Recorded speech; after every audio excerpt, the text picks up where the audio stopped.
다 같이 기도드리시겠습니다. 사랑과 은혜가 풍성하신 하나님 아버지, 감사합니다.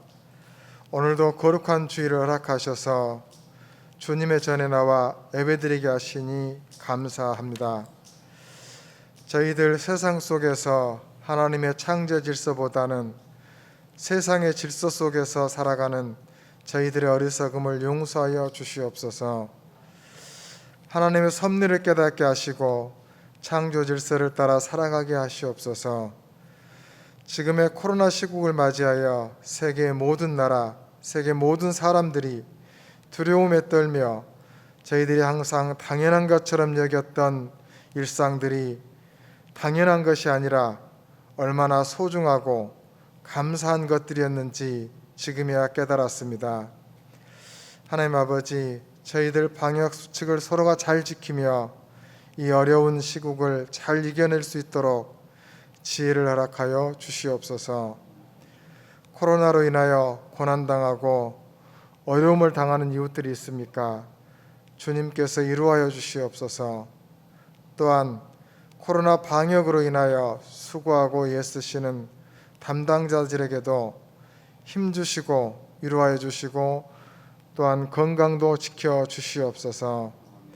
하나님 아버지, 또한 이번에 최용종 장로님 가정과 최현진 집사님 가정에 큰 어려움이 있었습니다. 인간의 말로는 어떤 위로도 할 수가 없습니다. 그저 지켜만 볼 뿐 아무것도 할 수 없음을 깨닫습니다. 하나님의 지극하신 위로와 은혜로 채워주시고 긍휼과 사랑으로 감싸 주시옵소서. 또한 이번 주와 다음 주 두 가정을 위해서 저희들 십시일반 특별헌금을 드립니다. 작고 소박한 저희들의 행위가 두 가정에 큰 위로가 되게 하시고 힘이 되게 하여 주시옵소서. 몇몇 사람들의 잘못된 신앙으로 인해 주님의 교회들이 무수한 비난을 받습니다. 하나님, 저희들 올바른 신앙을 갖게 하시고 행동하게 하시옵소서. 이 시간 말씀을 전하시는 목사님에게도 함께 하셔서 귀한 말씀을 통하여 세상 속에서 올바른 신앙으로 살아가게 하시고 또한 세상 속에서 말씀을 바르게 적용하며 살아가는 지혜를 허락하여 주시옵소서. 감사드리며 이 모든 것 거룩하신 예수님의 이름으로 기도드렸습니다. 아멘. 우리에게 주시는 하나님의 말씀입니다. 구약성경 이사야 9장 1절입니다. 구약성경 977쪽입니다.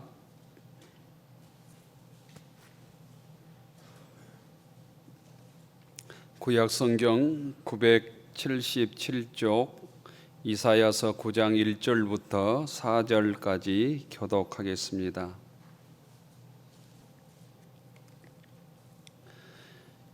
이사야 9장 1절부터 4절입니다. 전에 고통받던 자들에게는 흑암이 없으리로다. 옛적에는 여호와께서 스불론 땅과 납달리 땅이 멸시를 당하게 하셨더니 후에는 해변길과 요단 저쪽 이방에 갈릴 일을 영원없게 하셨느니라. 흑암에 행하던 백성이 큰 빛을 보고 사망의 그늘진 땅에 거주하던 자에게 빛이 비치도다. 주께서 이 나라를 창성하게 하시며 그 즐거움으로 더하게 하셨으므로 추수하는 즐거움과 탈취물을 나눌 때 즐거움이 같이 그들이 주 앞에서 즐거워하오니 이는 그들이 무겁게 맨 멍에와 그들의 어깨 채찍과 그 앞지자의 막대기를 주께서 꺾으시되 위대한 날에 날과 같이 하셨음이니이다. 아멘.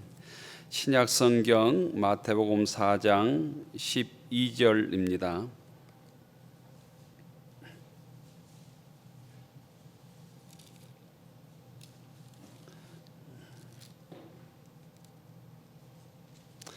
마태복음 4장 12절부터 22절까지만 보겠습니다. 25절이 아니라 22절까지만 교독하십시다.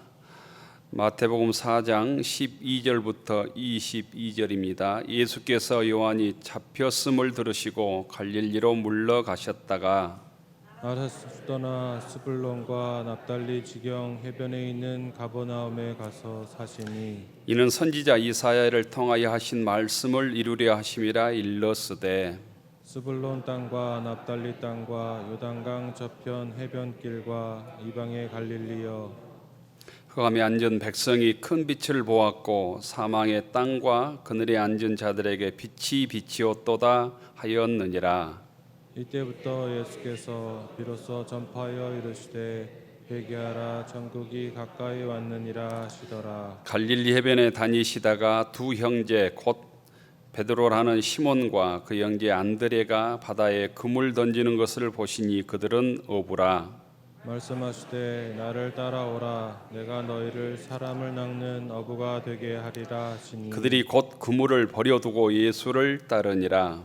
거기서 더 가시다가 다른 두 형제 곧 세베대의 아들 야고보와 그의 형제 요한이 그의 아버지 세베다와 함께 배에서 그물 깁는 것을 보시고 부르시니 같이 읽읍시다. 그들이 곧 배와 아버지를 버려두고 예수를 따르니라. 아멘. 주의 전에 나오신 모든 교우들을 주의 이름으로 축복합니다. 옆 사람 인사하십시다. 반갑습니다. 잘 나오셨습니다. 주님의 평화가 여러분에게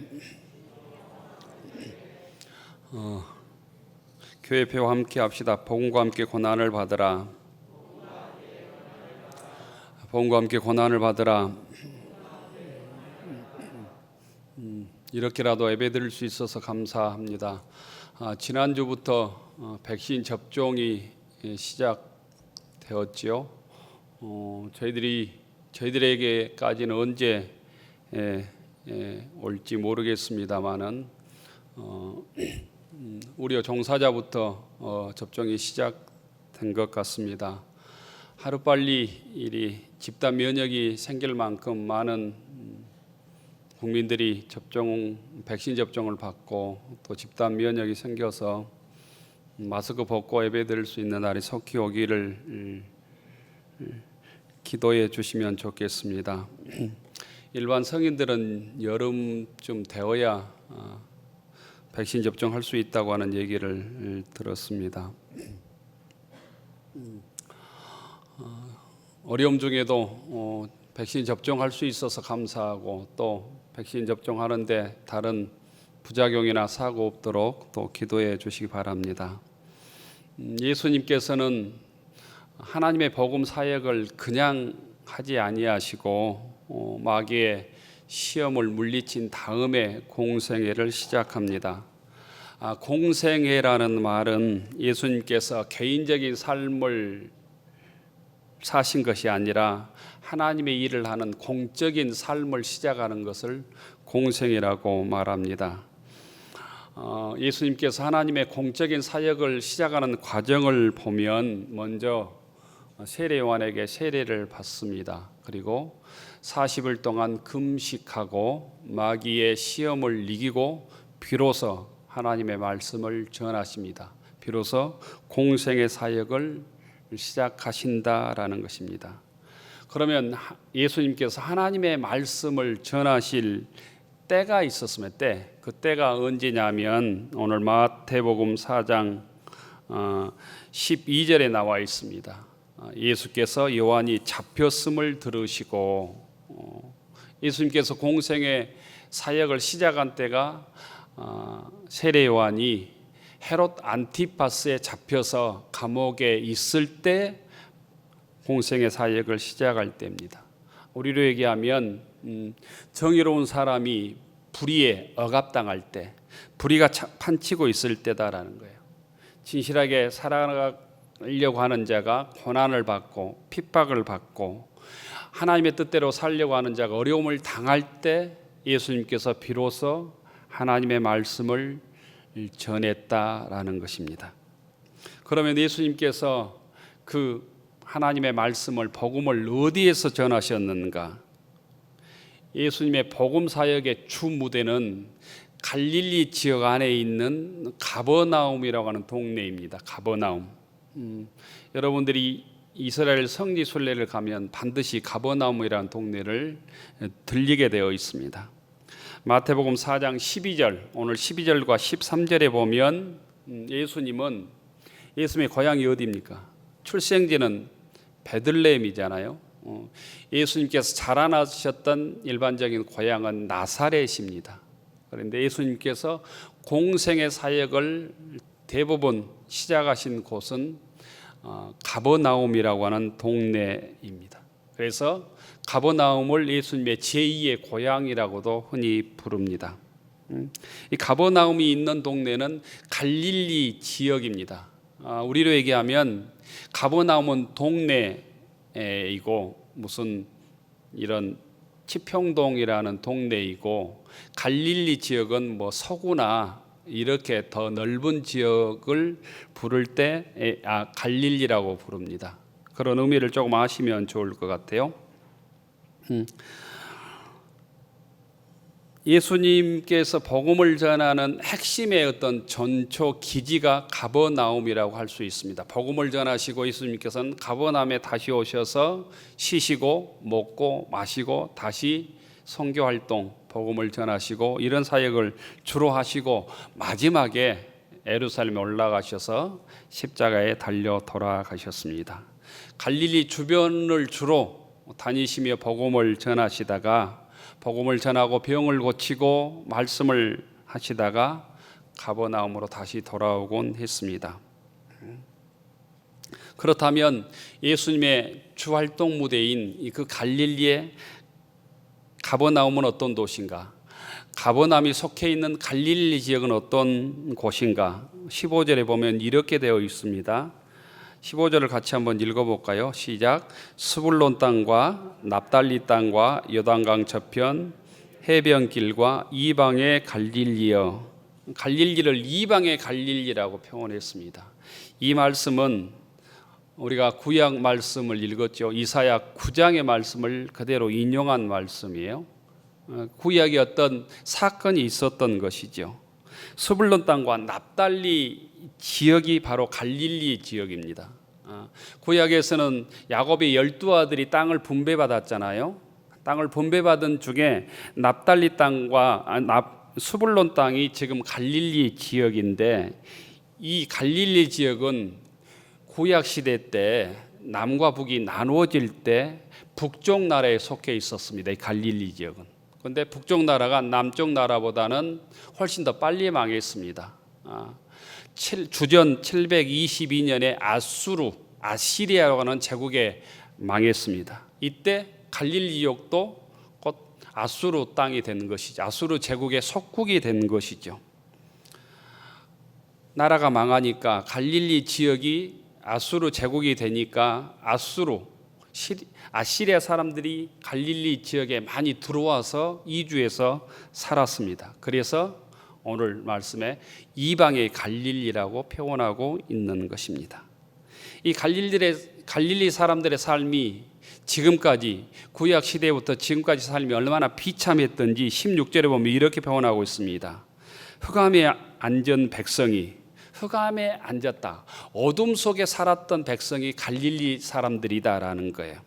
또 사망의 땅과 그늘에 앉은 자들, 사망의 땅과 그늘에 앉은 자들에게 빛이 비치었도다, 이렇게 말씀하고 있습니다. 우리로 얘기하면 갈릴리 지역 사람들은 아주 극빈자들이다, 가난한 사람들이다, 취약계층이다, 뭐 요즘 말로는 차상위 계층입니까? 이런 사람들이다. 옛날 말로는 달동네 사람들이다. 미래가 보이지 않는 사람들이다. 이런 절망적인 처지에 놓인 사람들이 갈릴리 사람들이다. 이 갈릴리 사람들에게 빛이 비쳤다. 그 빛이 예수님이다라는 거예요. 빛이신 예수님께서 갈릴리에서 찾아오셔서 복음 사역을 시작했기 때문에 그 흑암에 앉은 사람들, 비천한 사람들, 사망의 땅에 그늘에 앉은 이 사람들에게 빛이 비치었도다, 이렇게 설명하고 있습니다. 오늘 이 시간 어둠 속에 있는 우리들, 코로나 질병의 불안 속에 있는 우리들에게 주님께서 찾아오셔서 희망의 빛이 되기를 바랍니다. 우리의 삶의 빛이 되기를 주의 이름으로 축원합니다. 그렇다면 예수님께서 오셔서 전하신 복음, 복된 소식은 무엇이겠습니까? 그 예수님의 복된 소식의 첫 마디는 회개하라, 천국이 가까이 왔느니라. 17절의 말씀입니다. 함께 따라서 합니다. 회개하라, 천국이 가까이 왔느니라. 하나님이 다스리는 나라, 하나님이 다스리는 나라가 가까이 왔다고 외칩니다. 세례요한도 마태복음 3장 2절에 보면 회개하라, 천국이 가까이 왔다고 외쳤지요. 그런데 예수님의 이 말씀과 세례요한의 외침은 똑같지만 의미는 조금 다릅니다. 세례요한은 회개하라, 천국이 가까이 왔느니라. 이 의미의 핵심은 메시아이신 예수님의 오심을 준비하라는 의미입니다. 예수님을 맞을 준비하라, 메시아를 맞을 준비를 하라. 이 의미가 회개하라, 천국이 가까이 왔느니라라는 외침입니다. 오늘 예수님께서 회개하라, 천국이 가까이 왔다고 외친 말씀은 주님을 통해서, 예수님 자신을 통해서 하나님 나라가 시작되었다는 것입니다. 예수님께서는 공생애를 통해서 곧 하나님 나라를 전하십니다. 천국의 복음을 전하신 것입니다. 하나님께서 다스리는 나라가 이제 나로부터 시작되었다는 의미입니다. 이 하나님의 나라가 예수님을 나의 구주로 믿음으로 모집교회 교우들 심령 속에 시작되기를 바랍니다. 모집교회 모든 교우들이 이 하나님 나라의 구경꾼이 아니라 주인공이 되기를 바랍니다. 예수님께서는 이 하나님의 나라를 선포하시고 이 일을 시작하시면서 혼자 하지 아니하시고 제자들을 부르십니다. 마지막에는 12명의 제자들을 부르시죠. 오늘 성경에 보면 4명의 제자들을 부르신 얘기가 나옵니다. 베드로와 안드레, 야고보와 요한입니다. 예수님께서는 하나님의 사역을 혼자 하지 않으시고 제자들을 부르셔서 함께 복음을 전하셨다라는 거예요. 그 목적은 하나님 나라를 전파하기 위함입니다. 하나님의 복음을 전하기 위함입니다. 하나님의 나라를 이루기 위함입니다. 그런데 그 일을 혼자 하지 아니하시고 부족하기 짝이 없는 제자들을 부르셔서 함께 일하셨다. 함께 복음을 전하셨다라는 거예요. 교회란 무엇인가? 교회는 함께 주님을 섬기는 곳입니다. 함께 모여 예배드리는 곳이고 주님을 찬양하는 곳입니다. 여러분들이 교회에서 생활하고 함께 교회를 섬기다 보면 나보다 부족한 사람도 있고 내 생각과 맞지 않는 사람도 있고 내 신앙과 조금 다른 사람도 있고 반드시 그렇습니다. 수수는 잘났는데 주변에 보면 찌질한 사람이 많다고 생각하기가 참 교회에 쉽습니다. 그런데 그러기 때문에 교회인 것입니다. 주님께서는 하나님의 아들임에도 불구하고 그 시대에 비천한 계급이었던 어부들을 불러서 제자로 삼으시고 복음을 전하는 일을 함께 하신다라는 것입니다. 성숙한 신앙인은 어떤 신앙인인가? 교회에서 약한 자들과 부족한 자들과 내 생각과 다른 사람과 함께 싸우지 않고 협력해서 주의 일을 하는 사람이 주의 몸된 교회를 이루고 하나님의 복음을 전하는 사람이라고 하는 사실을 꼭 믿고 기억할 수 있기를 바랍니다. 내가 부족하기 때문에 옆 사람을 붙여주셨고 옆 사람이 부족하기 때문에 나를 하나님께서 함께 부르셨다고 하는 사실을 꼭 기억해야 교회는 시험 드는 곳이 아니라 은혜 받는 곳이 됩니다. 이 주님께서 제자들을 부르신 것처럼 교회 믿음의 권속들을 왜 저렇게 부족한 사람을 함께 불러주셨을까? 이 부족한 사람과 함께 사역하라고 했을까? 교회를 섬기라고 했을까? 잘 깨달아야 시험 들지 않습니다. 그렇지 않으면 밥 한 끼에도 시험 들 일이 수없이 많습니다. 물을 적게 해야 된다, 많이 해야 된다, 뭐 소금을 더 해야 된다, 간장을 해야 된다, 이음 반찬을 만들어야 된다. 수시로 싸우는 얘기 아닙니까? 잘 생각하셔야 합니다. 왜 주님께서 베드로와 안드레, 야고보와 요한을 불러서 복음을 하게 했을까? 왜 부족한 사람들, 나와 마음이 맞지 않는 나보다 훨씬 부족한 사람들을 함께 일하도록 내 구역으로 믿음의 교우들로 불러주셨을까를 생각해야 된다네. 거기에서 주의 뜻을 깨닫지 못하면 교회에 다닐수록 시험거리만 생깁니다. 혼자 예수 믿는 게 훨씬 나을 수도 있습니다. 하지만 혼자를 통해서 절대로 하나님의 나라를 이룰 수 없습니다. 그렇기 때문에 주님께서 우리들을 공동체로 부르시는 줄로 믿습니다. 주님께서 제자를 선택하십니다. 18절을 보십시오. 갈릴리 해변에 다니시다가 두 형제 곧 베드로라 하는 시몬과 그의 형제 안드레가 바다에 그물 던지는 것을 보시니 그들은 어부라. 주님께서 해변에 다니시다가 그들을 보셨습니다. 보셨다고는 에이덴이라고 하는 단어는 그냥 구경꾼처럼 보았다는 의미를 넘어섭니다. 관찰하다, 주목하다, 그 사람을 파악하다라는 의미입니다. 주님께서는 베드로 안드레 기질과 성품까지도 파악하시고 면밀하게 보시고 선택했다는 의미입니다. 누가복음에 보면 베드로 안드레가 그냥 놀고 있지 않았습니다. 그물을 던지고 물고기를 못 잡아가지고 그물을 열심히 씻고 있었습니다. 그때 예수님께서 누가복음 5장에 보면 베드로를 부르시고 배 오른편에 그물을 던지라 라고 말씀하시고 그 다음에 부르신 것을 볼 수 있습니다. 일반적으로 동양에서는 제자를 삼을 때 스승의 제자를 선택하는 것이 아니고 제자가 스승을 찾아간다고 들었습니다. 그게 다 맞는지 모르겠습니다. 스승이 산속에 있는 제자가 산속에 있는 어디에 있는 스승을 찾아가서 나를 제자로 받아주십시오. 이게 동양의 예법이라고 들었습니다. 그런데 예수님께서는 직접 제자들을 찾아 나섭니다. 그리고 제자로 부르시고 삼습니다.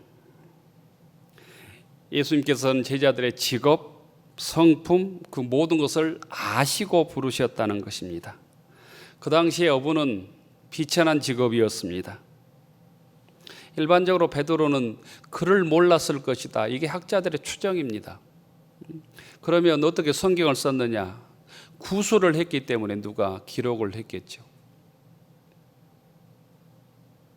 하지만 그럼에도 불구하고 예수님께서는 그들을 부르셨고 그들로 하여금 위대한 사도가 되게 하셨습니다.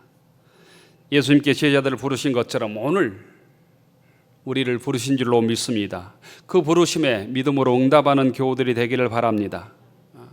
우리가 주일마다 매일 하나님의 부르심을 받는 믿음의 교우들이 되기를 원합니다.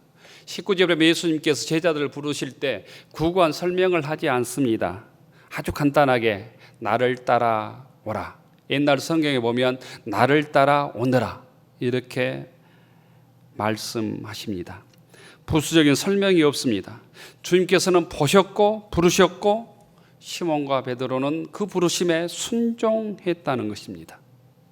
우리가 이 자리에 나와 있는 것은 어쨌든 하나님의 부르심이 있었기 때문입니다. 또한 어쨌든 우리가 그 말씀에 순종했기 때문입니다. 교우 여러분, 하나님의 부르심이 있어서 오늘 우리가 부족한 예배를 드리고 있는 것이죠. 부르심이 있어서 하나님의 백성이 되는 것입니다. 무진교회 성도가 된 것입니다. 이것을 믿음으로 고백할 때만 복된 성도, 복된 교회를 이룰 수 있습니다. 누구 때문에 내가 교회에 나왔을지라도, 부모 때문에 억지로 교회를 나왔을지라도, 다른 교회에서 시험에 들어서 억지로 무진교회를 나왔을지라도 그것을 넘어선 인간의 부르심을 넘어선 인간의 환경과 조건을 넘어선 하나님의 부르심이 있었다고 하는 사실을 믿음으로 고백하는 성도들이 되기를 축원합니다. 다른 말로 얘기하면 내 스스로 자원해서 주님의 제자가 되고 하나님의 백성이 된 것이 아니라 하나님께서 우리를 보시고 선택하고 부르셔서 하나님의 백성이 되고 성도가 되고 무지교회 권속이 되었다는 것입니다. 이 부르심에 내가 어떤 모습으로 응답해서 주의 성도가 되는 것입니다. 오늘도 우리 인생의 마지막까지 주님의 부르심을 받는 믿음의 교우들이 되기를 축원합니다. 부르시고 주님께서는 제자들에게 사명을 주십니다. 19절을 보십시오. 말씀하시되 나를 따라오라. 내가 너희를 사람을 낚는 어부가 되게 하리라. 따라서 합니다. 내가 너희를 사람을 낚는 어부가 되게 하리라. 예수님께서 제자들을 부르신 목적이 아주 분명합니다. 사람 낚는 어부로 부르신 것입니다. 이것이 부르신 목적이고 제자들 입장에서는 사명입니다. 제자들의 사명입니다. 인생의 목적인 것입니다. 주님께서 우리를 불러서 평안하고 행복하고 그냥 이 땅에서 즐겁게 살기 위해서 제자를 부르신 것이 아니다는 거예요. 부르셔서 거듭나게 하시고 하나님의 주인공으로 복음을 전하는 자로 사람을 낚는 어부로 사용하기 위해서 우리를 부르셨다는 것입니다. 이 부르심에 제자들처럼 믿음으로 응답하는 믿음의 권속들이 되기를 원합니다. 코로나와 같은 두려움 많은 세상에서 예수 믿는 목적이 질병에 걸리지 않고 평안하고 두려움을 이기고 그냥 이 땅에서 먹고 마시는 목적으로 주님께서 우리를 부르신 것이 아니다라는 거예요. 우리를 주님의 자녀로 부르신 목적은 세상을 구원하기 위함입니다. 복음을 전하기 위함입니다. 한 사람 한 사람 나를 통하여 한 생명을 구원하는 사람 낚는 업으로 부르셨다고 하는 사실을 우리가 잊지 않을 때 하나님께 마지막까지 쓰임받는 신앙의 업으로 살게 될 것입니다. 사람을 낚는 업으로 사는 것, 곧 이것이 성도의 본분이요 교회가 할 일입니다. 사람을 낚는 어부가 되는 것은 한 사람 한 사람의 영혼을 주의 전유로 하나님 나라로 인도하는 것입니다. 하나님 나라를 함께 복음을 전함으로 세워가는 것입니다. 믿음의 권속들도 올 한 해 내가 하나님의 사람 낚는 업으로 쓰임받게 하옵소서, 사용되게 하옵소서, 부르신 사명을 감당하게 하옵소서 이렇게 기도하며 주의 사명을 감당하는 교우들이 되기를 원합니다. 제자들은 그 부르심에 즉시 순종합니다. 20절에 보면 그들이 그물을 버려두고 예수를 따르니라. 그들이 곧 그물을 버려두고 예수를 따르니라. 옛날에는 즉시 그물을 버려두고 예수를 따르니라 이렇게 되어 있습니다. 유대오스라는 이 말은 곧 즉시, 속히, 당장 이런 뜻을 가지고 있습니다. 머뭇거리지 않았다는 거예요. 시간을 달라고 말하지 않았다는 것입니다. 주님의 부르심에 즉시 순종합니다. 지금까지 살아왔던 삶의 터전을 버려둡니다. 배와 그물을 버려두고 야고보와 요한은 아버지까지 버리고 주님을 따랐다고 성경은 얘기합니다. 이 말씀은 어부라는 직업을 버렸다는 의미를 넘어섭니다. 세상에 속한 삶을 버렸다는 의미를 넘어서서 지금까지 살아왔던 삶의 중심을 바꿨다는 거예요. 세상에 속한 삶을 예수 중심의 삶으로 완전히 전환했다는 사실을 암시합니다. 단순히 직업을 버렸다는 것이 아니라 지금까지 살아왔던 배와 그물을 물고기를 의지해서 살아왔던 삶을 주님을 의지해서 예수님 말씀에 의지해서 살겠습니다 결단했다는 의미입니다. 이걸 세상 말로는 패러다임 시프트라는 얘기를 쓰잖아요. 삶이 바뀐 것입니다. 패러다임 된 것입니다. 이제까지 우리들의 삶의 모든 것, 업으로서의 삶을 버리고 사람 낚는 업으로 주님의 제자로 바뀐 것입니다. 우리가 주님을 만남으로 이런 삶의 전환이 있기를 주의 이름으로 축원합니다. 다른 말로 얘기하면 예수를 믿으면 반드시 삶에 있어서 지금까지 살아왔던 삶의 부정과 포기가 있어야 합니다. 우리가 주님의 부르심을 받고 주님의 진정한 제자가 되기 위해서는 지금까지 살아왔던 삶이 부정되어야 합니다. 포기되어야 합니다. 여러분들이 주님의 제자로 살기 위해서 여러분 삶 속에서 포기되고 부정되어야 될 것들이 어떤 것들이 있습니까?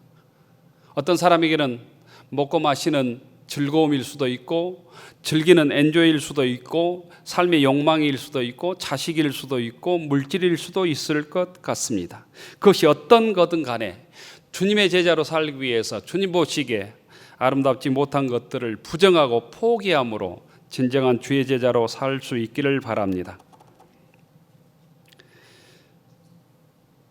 물고기 잡는 현장에서 제자들을 부르시고 제자들은 즉시 배와 그물을 버려두고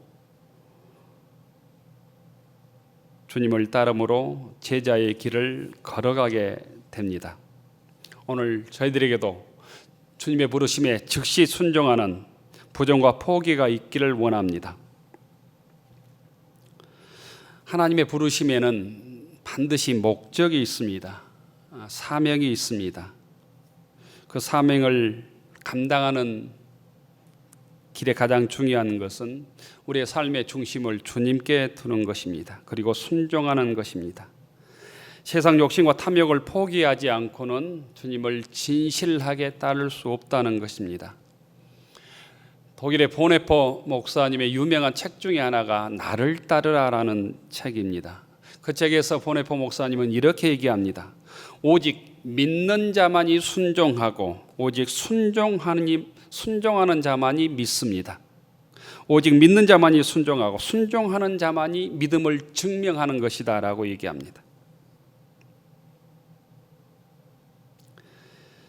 믿음이 경건을 가장한 자기 기만이나 값싼 은혜가 되지 않으려면 신앙인은 순종의 첫걸음을 내디뎌야 합니다.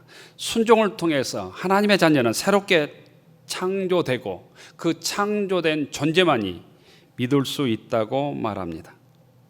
교우 여러분,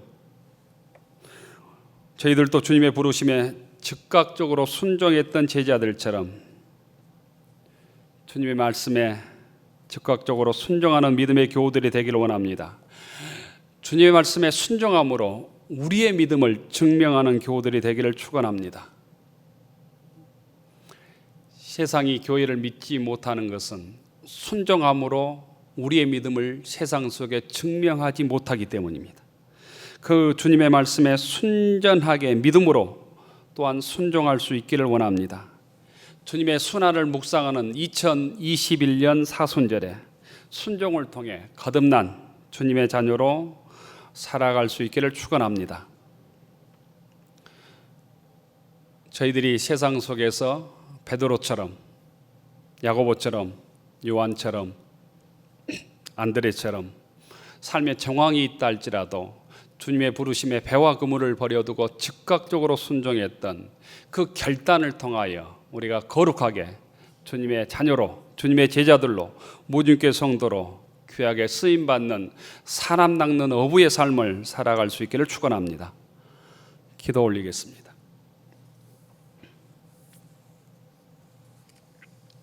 은혜로우신 하나님, 회개하라 천국이 가까이 왔느니라. 이 주님의 음성을 듣게 하옵소서. 회개함으로 주님과 함께 하나님 나라에 동참하게 하시고 하나님 나라를 이루는 믿음의 주인공이 되게 하옵소서. 제자들을 부르신 것처럼 오늘 이 시간 주님께 저희들을 부르십니다. 그 부르심에 즉각적으로 배와 그물을 버려두고 주님을 따랐던 제자들처럼 순종하게 하옵소서. 우리의 삶을 전환하게 하옵소서.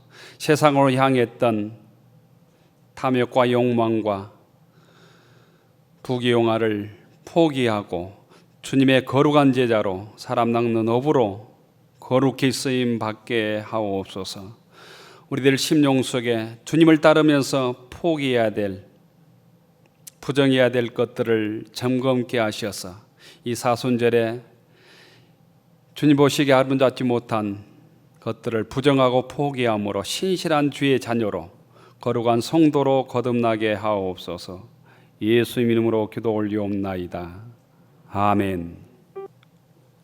하늘으로 축원하옵나니 이제는 성부 성자 성령 삼위일체 하나님의 놀라우신 사랑과 인도하심과 우리 함께 하시며 교통하시며 보호하심이 주님의 부르심에 즉각 순종하며 주님의 뒤를 따랐던 제자들처럼 저희들도 주의 말씀에 순종하여 사람 낚는 업으로 복음을 전하며 거룩한 주의 자녀로 살아가기로 다짐하는 문유교 교우들 머리 위에, 우리의 가정과 일터 위에, 우리의 자녀들 위에 이제로부터 영원까지 함께하여 주시기를 간절히 축원하옵나이다. 아멘.